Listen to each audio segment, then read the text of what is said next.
Ya, geran tanah rumah kita mana ya? Geran tanah rumah kita mana ya? Geran tanah. Adik nak buat apa? Ayah, kerajaan ya nak buat highway dekat kampung kita ya. Adik nak tengoklah geran tanah kita tu kena ke tak kena dengan highway yang kerajaan nak buat tu. Kalau kena ya, Ultra Mega Big Wing kita dapat ya. Ya ke? Mana adik tahu? Pok Dik ya. Pok Dik Tok Pengulu bagi tahu adik ya. Cepat ayah, adik nak tengok geran tanah. Jap. Ha ni. Ha ni. Buruknya ya geran tanah rumah kita. Tak ada dalam bentuk PDF ke? Tak ada. Geran tanah memang macam ni. Dia buruk sikit. Kejap ya. Pok Dik Tok Penghulu bagi tahu, kerajaan nak buat highway bermula daripada Kampung Dedak sampai Kampung Pohon Mesta. Oh. Ni ya. Ni tanah kita kan ya? Ya, betul. Kena ya. Kaya. Jap, ya tengok. Kaya.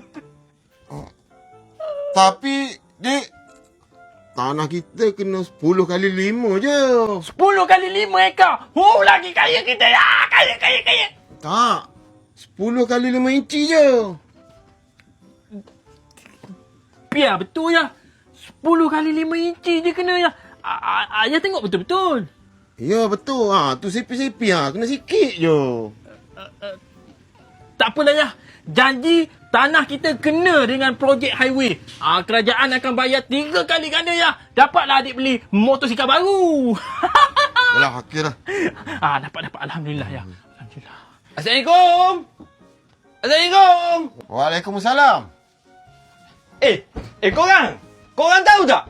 Tanah kat kampung kita, kerajaan nak buat highway. Dah tahu dah. Tanah korang kena ke tak? Kena lah. Berapa? 10 kali 5. Ekar? 10 kali 5 inci. Inci? Berapa aku nak dengar? 10 kali 5 inci. 10 kali 5 inci. Nak buat parking motor pun tak lepas. Tanah kau kena lah.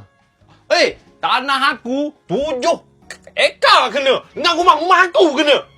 Oi, kaya dah kau. Kaya. Jom Eras Abang. Ya. Kau ingat tak yang aku belanja kau kat kedai kopi yang RM10 tu? Ingat. Kenapa? Kau bayar balik lah. Kata belanja. Tak apa. 200 aku bayar.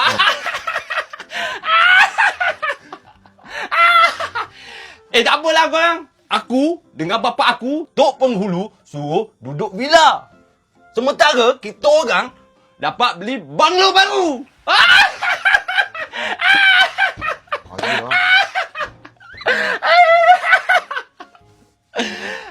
Tak apalah. Aku balik dulu lah. Assalamualaikum.